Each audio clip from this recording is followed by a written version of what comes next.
entering the home that I was having the retreat, my ego was like, you are going to fail. This is never going to work. And I was like, I got this. I got this. Like, Yeah. I had to like really realize like that was a point for me that I really realized that ego energy comes up all the time. And I just had to really learn how to just sort of manage it. And that mindfulness training I took 2 years prior was really the catalyst that helped me create some space between those voices and give me some tools to allow me to separate from those defeating comments that I really share so often with myself. There's a couple of ways to look at those feeding comments. One is they're old tapes of who you aren't anymore. And the other thing is you were suffering from imposter syndrome. We all suffer from it now and again, or some of us have gotten over it. But one of the tools I give for imposter syndrome is when you have something like that, give it a name, name her. Give her a name, because then you can say, okay, Doris, or okay, Lara, it's not time for you right now. You need to go in a timeout room because I don't have time for you.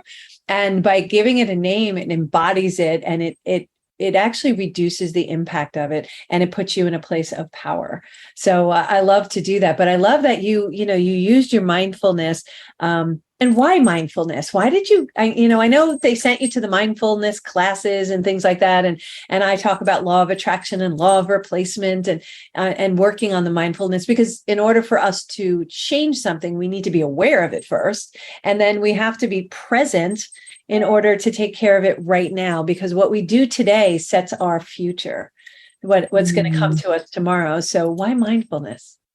Yeah. So I think it's a great question. I've gone back and interviewed my mindfulness teacher. So I'll send you the link, because I created like 10 videos of why women need mindfulness. But for me, mindfulness was the tool that allowed me to be in the present moment. And when you're in the present moment, there's nothing to do. All there is to be an observer of what is unfolding before you. Literally, the people that are coming to you, the messages that you're getting, the thoughts that you're having.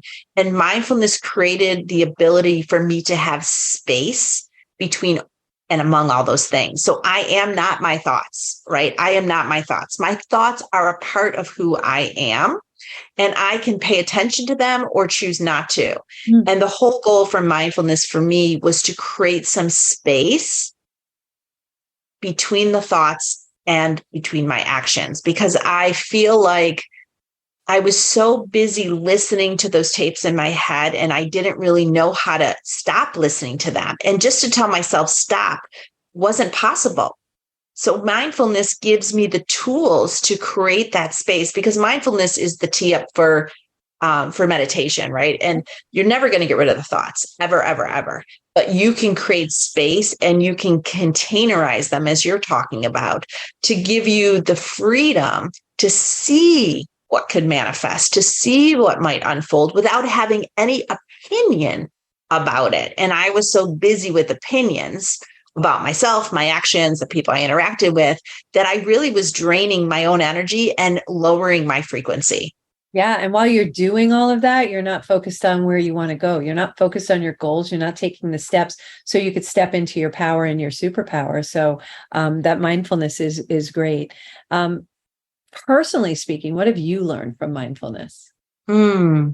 I think the thing I learned, and that's a great question. I think the thing I've learned from mindfulness is that I am just part of the puzzle, and that there's not any one thing that's going to make me or break me or thought. And that really my whole goal of being on the planet is to keep myself as light as possible, as fluid as possible, to choose love and gratitude over everything else, so that I can get in the flow of the universe, because I want to be part of the flow so I don't have to do everything myself, and that I can connect with like frequencies.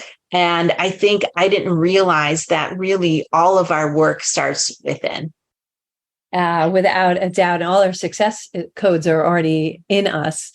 So we have to go within to find out what they are. And so we can we can actually do it. You mentioned something, and I want to talk about this when we come back, but you said part of the flow. So we need to help our listeners understand, what is the flow? That's a magical term, in the flow. And I love being in the flow. And then you said leg frequencies. So we really need to dive a little deeper into, what do those mean? How can we explain it to people who aren't used to our languaging and aren't in our industry? So we're going to take a quick break. You're listening to Healthy Lifestyle with Lorianne. We're going to come back with JJ, continue this yummy, wonderful conversation. We'll be right back.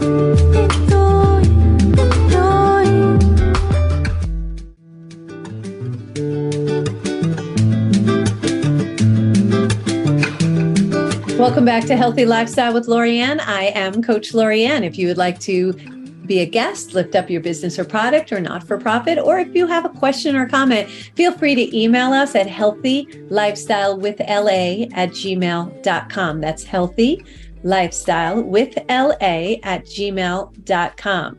I always answer every single email that we receive personally. I love having conversations with you. So please send them in. If you know anybody that you would really like to hear an interview with, let me know and I'll go out and get them. In the meantime, we want to come back into this yummy conversation with JJ. We were talking about being part of the flow and leg frequencies. Tell us more. I try to explain flow to people. I'm not sure if one can understand it unless one is in it. But once you're in it. So can you explain that a little bit? Sure. Well, flow's taken me some time, right? I really have to manage, how I talk to myself, how I interact with others, what I watch, because the planet has a way of really making it very easy for us to be in the negative energy, the complaining energy. We could be practicing polluters. But I realize, as I really work to raise my frequency, the energy that I get to connect with, women like you, Lori, that I get to connect with now, that I get invited to connect with, really shows me that I am more in my flow. When I'm not in my flow, I have to touch every little thing. I have to work so hard to make things happen. And now that I really more focus on the energy that I have within me and the energy I'm exchanging with the world, I know that it is working because I'm getting these invites. I've gotten downloads for my books. I've been able to, meet with certain people. And I believe that those are clear indicators that, one, I'm not doing it all by myself, that I'm working really hard on keeping my energy high, living in gratitude and love. And the universe is grateful for the work and is connecting me with people to continue that work. Yeah, without a doubt. And I don't think you're working really hard. I think you're working very focused because honestly, it all comes, and this is the really crazy secret that people just don't want to believe because it doesn't resonate with everything they've ever heard.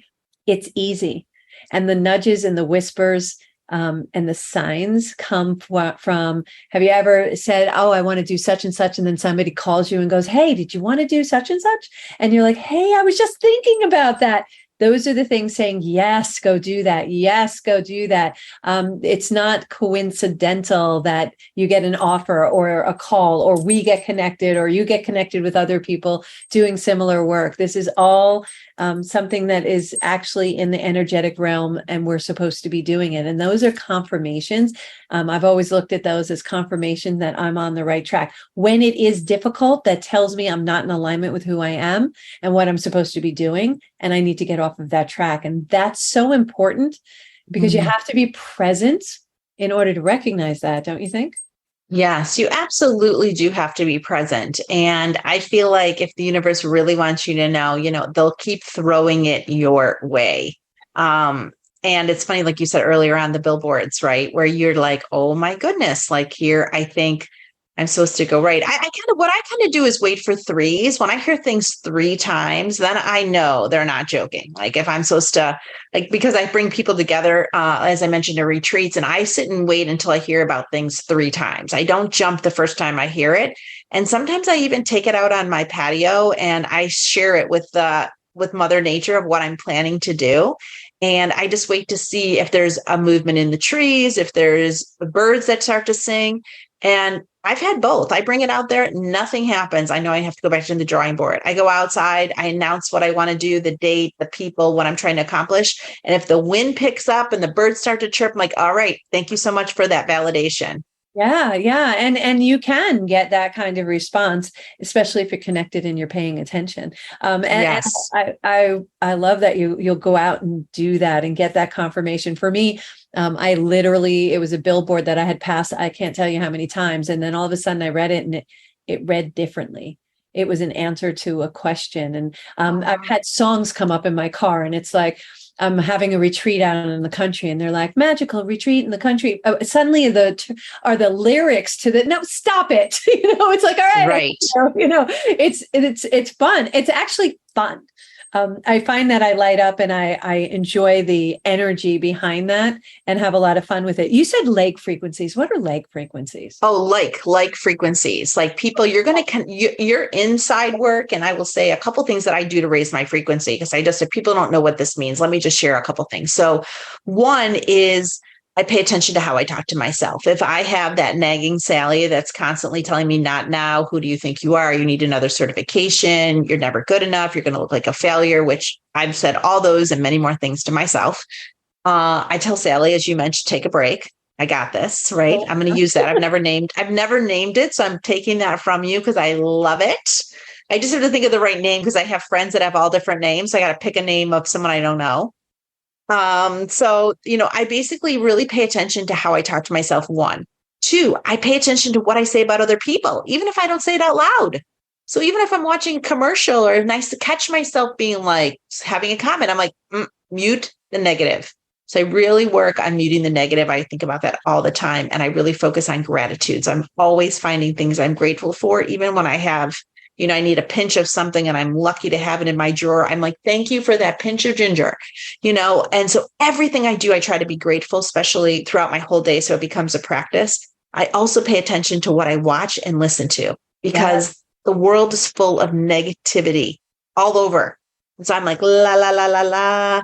And again, it's just because if I want to keep my frequency like a radio station at 102.7, if I'm listening to 70.4 content, it's going to take me a long time to get back up there. Yes. So I'm really like protective. And then I pay attention to like what I like learn. And so my phone is my education device. I have Audibles, I have YouTube TV, I have Gaia. And I'm always, when I have something like some downtime, I'm listening to inspiring content because I can't do it alone. And I rely so much on other people to help me keep my frequency high. Yes, inspiring content that allows you to grow and be better and feel better. So that I love that you said inspiring content and you really took us down the habits that you have. That's a great thing. And I know, and I learned this from an Army sergeant. He came back from the war and he was without two arms and a leg. And no, I'm sorry, two legs and an arm. And he was the most positive human. I just wanted to hang out with him because he had this great energy and this great vibe. And I was just like, how is this possible? And I said, would you go back again? He goes, yeah, they won't let me, but I would go back with my brothers in a heartbeat. And I'm like, how is that even possible? I'd be so angry. And he goes, Lorianne, I was sitting in the VA hospital and I had two choices, which is the name of my chapter in Women Who Dream. But the two choices were be incredibly angry or be grateful. And he goes, you cannot do both at the same time. And he said, I chose grateful. And through this gratitude, I now have this beautiful forever home. I met him. We were doing a Stephen Stills house from tower to tunnels. And he was getting a forever home. And he was so grateful for that. And then he's a financial advisor now, and he's so grateful to help all these families. And he's just this bundle of energy and joy. And you would think, angry and hate, not at all. And that he said, I would do it again tomorrow. It's just like, wow, you're an incredible human being. But he took the challenge and turned it into an opportunity and just turned it into this vibration. And he was in that gratitude. So when you find yourself not in that good mood, go out and help someone, serve someone else, be in that mode of gratitude. Even if it's a little thing like holding a door open for someone, you never know how impactful you are to the other person and how you change their life by just recognizing that they're there. One thing I've noticed in my studies is the only thing people truly, truly want, other than, of course, love, is being seen and heard. So just making eye contact with someone is so important. I was at an event coming home, speaking to one of my colleagues, and we're in this really cool conversation. And we're like, oh my gosh, we got to go catch our respective planes. And at that point, I was just in this high vibration, the whole 9 yards. And I'm walking down the terminal and I'm floating. I don't even think I was walking. I think I was floating. And the weirdest thing happened. And if it would look something like this, if it were in a movie, basically blurred out face